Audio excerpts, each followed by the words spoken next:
Ikei. Lebo som sa rozhodla, že sa už nevládnem pozerať na niektoré veci. Tak uvidíme, čo z toho bude. Nezvyknem sa malovať, lebo to neviem.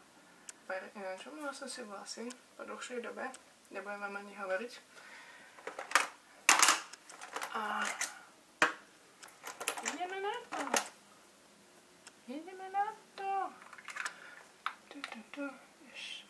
No.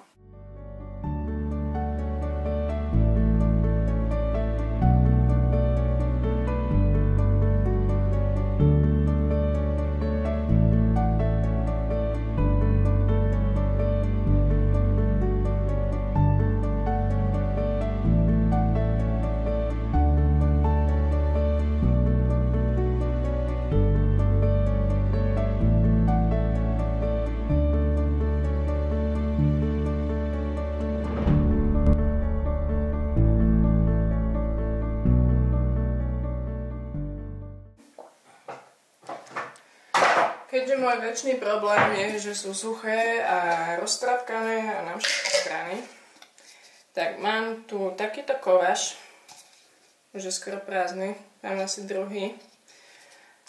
A ten si ešte takto dotriem do vlasov.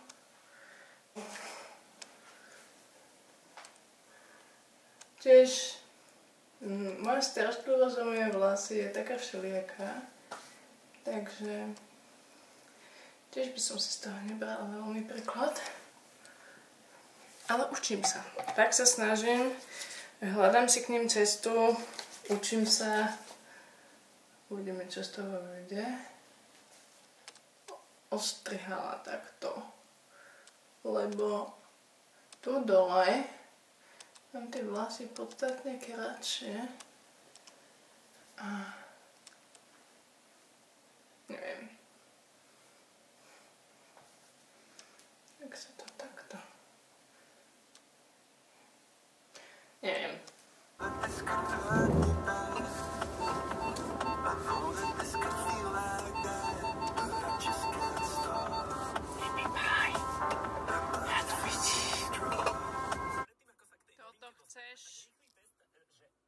Neuveriteľné sa stalo skutočným a mne sa podarilo zaparkovať. Nechcem vedieť, čo tam bude. Ešte rozmýšľam, že to otočím. Ale keď už som došla až sem.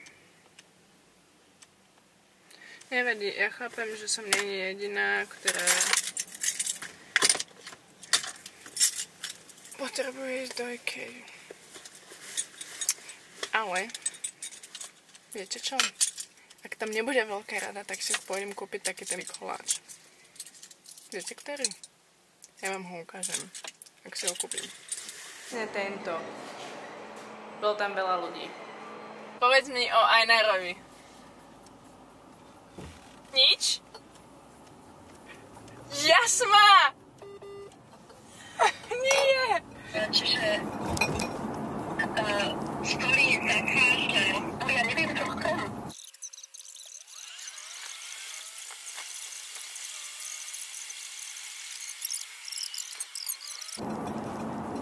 Že či ti môžem iba malinko do toho skočiť?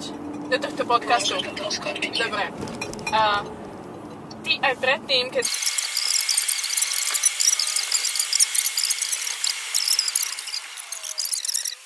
strašne som na teba pyšná, Pane Bože. Kebyže tu si, tak ťa hneď objímem, lebo toto je, že big step.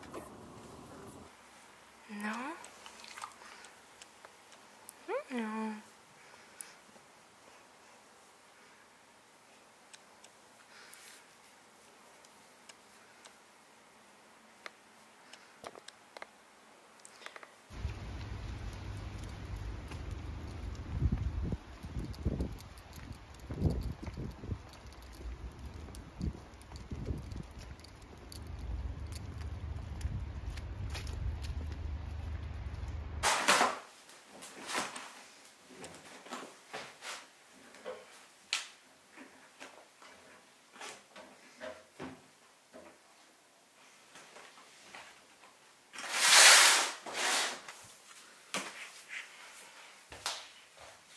No. Plán dnešný. Teda už z dnešného dňa veľa nezostáva. Ahojte kamoši, chcela som sa s vami takto na záver podeliť o myšlienku mojich posledných dní. Je to o tom, aké dôležité je dokázať vysloviť alebo hovoriť o svojich pocitoch, aj keď ich vyslovenie nemá alebo nebude mať žiaden dopad na danú situáciu. Naše pocity nesú surovú pravdu o tom, kto v aktuálnom okamihu sme, a to je podľa mňa nevyhnutné pre sebareflexiu a autentickosť.